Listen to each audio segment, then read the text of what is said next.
परमम् देवीं सरस्वतीं व्यासं ततो जयमुदीरयेत्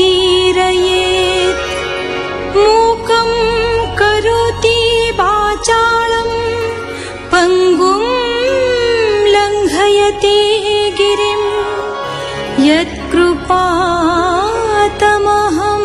वन्दे परमानन्दमाधवम्।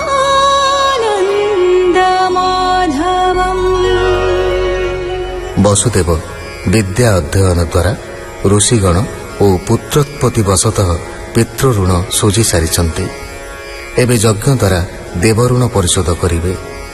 ଯଜ୍ଞାନୁଷ୍ଠାନ ପରେ ବିଦାୟ ପର୍ବରେ କୁରୁକ୍ଷେତ୍ରରେ ସମବେତ ବନ୍ଧୁବାନ୍ଧବ ରାଜନ୍ୟବର୍ଗ ଓ ମୁନି ଋଷି ପରସ୍ପରଠାରୁ ବିଦାୟ ଘେନି ସ୍ୱ ସ୍ୱ ଭବନକୁ ଯାଇଛନ୍ତି।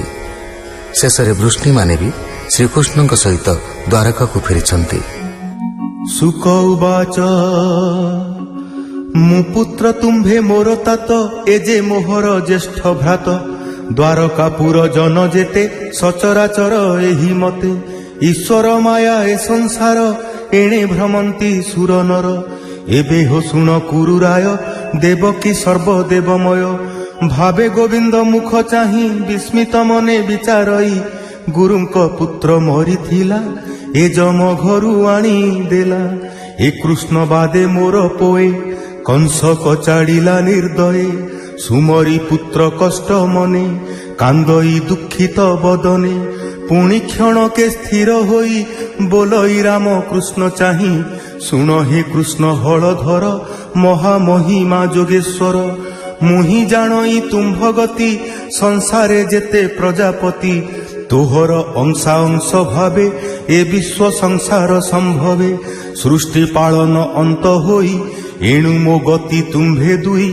ବିଦ୍ୟା ପଠନ କାଳେ ପୁଣି ଗୁରୁଙ୍କ ମଲା ପୁତ୍ର ଆଣି ଗୁରୁ ଦକ୍ଷିଣା ଦେଇଅଛ ଏହା ମୁଁ ଜାଣଇ ପ୍ରତ୍ୟକ୍ଷ ଏଣୁ ମୋହର ବାକ୍ୟ କର ତୁମ୍ଭେ ଯେ ଭୁବନ ଈଶ୍ୱର କଂସ ମାଇଲା ଯେତେ ସୁତ ତୁମ୍ଭର ଜ୍ୟେଷ୍ଠ ଷଡ଼ଭ୍ରାତ ତାହାଙ୍କୁ ଲୋଚନେ ମୁଁ ଦେଖି ଜୀବନ କରିବଇ ସୁଖୀ କହନ୍ତି ସୁକ ମହାମୁନି ଏମନ୍ତ ମାତା ବାକ୍ୟ ଶୁଣି ରାମ ଗୋବିନ୍ଦ ସଙ୍ଗ ମିଳେ ଦୁର୍ଗମ ଯୋଗ ମାୟା ବଳେ ସୁତଳେ ପଶିବେନି ଭାଇ ମିଳିଲେ ବଳି ଦ୍ୱାରେ ଯାଇ ସେ ଯେ ଅସୁର ନୃପମଣି କୃଷ୍ଣ ଆଗମ କଥା ଶୁଣି ନିକଟେ ମିଳି ତତକ୍ଷଣ ସଙ୍ଗତେ ଘେନି ପରିଜନ କରନି ବେଶୀ କୃଷ୍ଣ ପାଦେ କହଇ କଣ୍ଠ ଗଦ ଗଦେ ବଳି ଉବାଚ ନମୋ ଅନନ୍ତ ମହାଶୟ ସୃଷ୍ଟି କାରଣ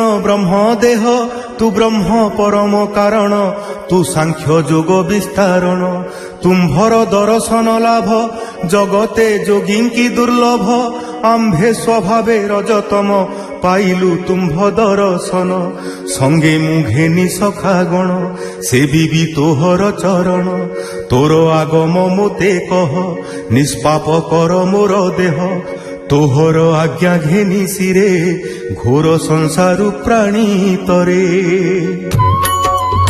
ସୁକ ଉବାଚ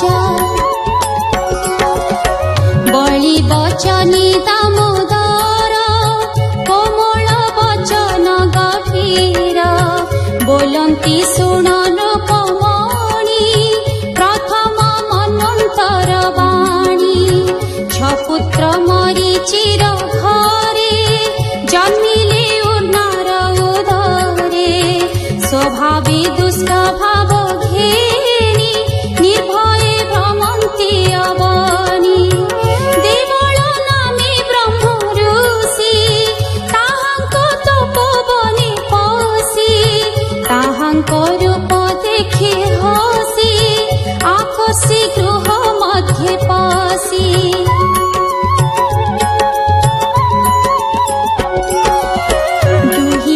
দেখি গৃহ মধ্যে ধইলে মৈথুন সাধে দেখি কুপিত মুনিবর বইলে সুর সড় বীর অসুর যোনি তুম্ভে পাও জন্মিত ক্ষণে ক্ষয় যাও এণু সে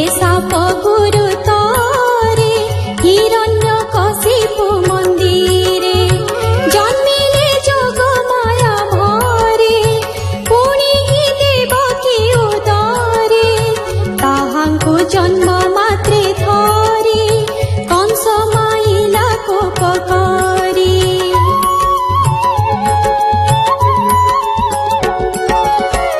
ଏବେ ଦେବକୀ ଦେଖି ମୁଖ ତୁଟିବ ଭବ ବନ୍ଧ ଦୁଃଖ।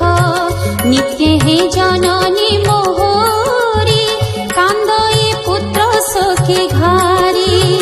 ଏହାଙ୍କୁ ତୋର ପୁରୁ ନେଇ ମାତା ନିକଟେ ଦେବି ମୋହି।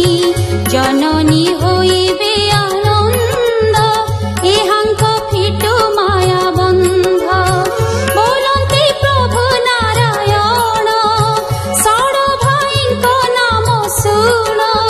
ସ୍ମର ଉଦ୍ଗୀତ ପରିସଙ୍ଗ ଘୃଣୀ କ୍ଷୁଦ୍ର ଭୃତ ପତଙ୍ଗ।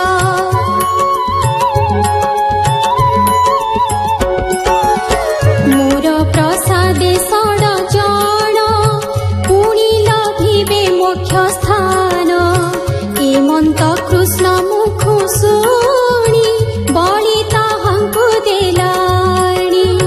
ତକ୍ଷଣେ ରାମ ଯଦୁପତି ମିଳିଲେ ପୁର ଦ୍ୱାରବତୀ। ଦେବକୀ ପାଶେ ତାଙ୍କୁ ଦେଇ ପ୍ରଣାମ କଲେ ବେନି ଭାଇ। ତାହାଙ୍କୁ ଦେଖିଲ ଦେବକୀ ସ୍ନେହେଲ ତକ ପୂର୍ଣ୍ଣ ଆଖି। କୃଷ୍ଣର ମାୟାରେ ମୋହିତ ଶୁଣ ରାଜନ ପରୀକ୍ଷିତ।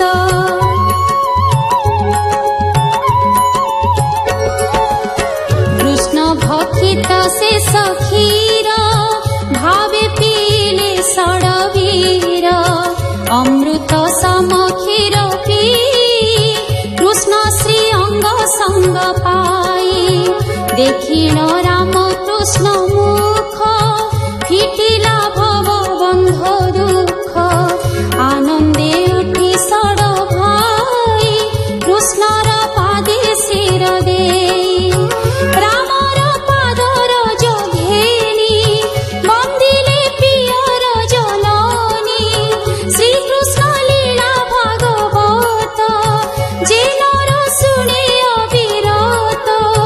জিয় বা সাধু সঙ্গ মেলে আনন্দে কহে সুখ ভোলে।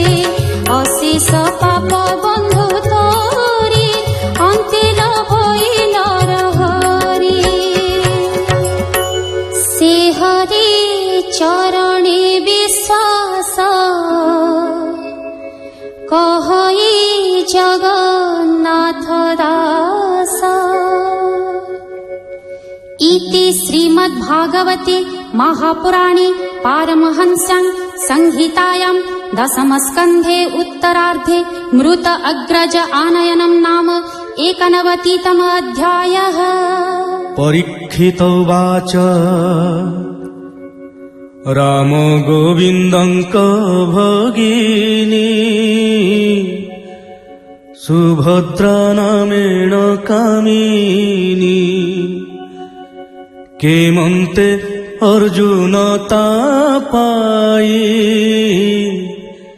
से जे मोहर पितामही।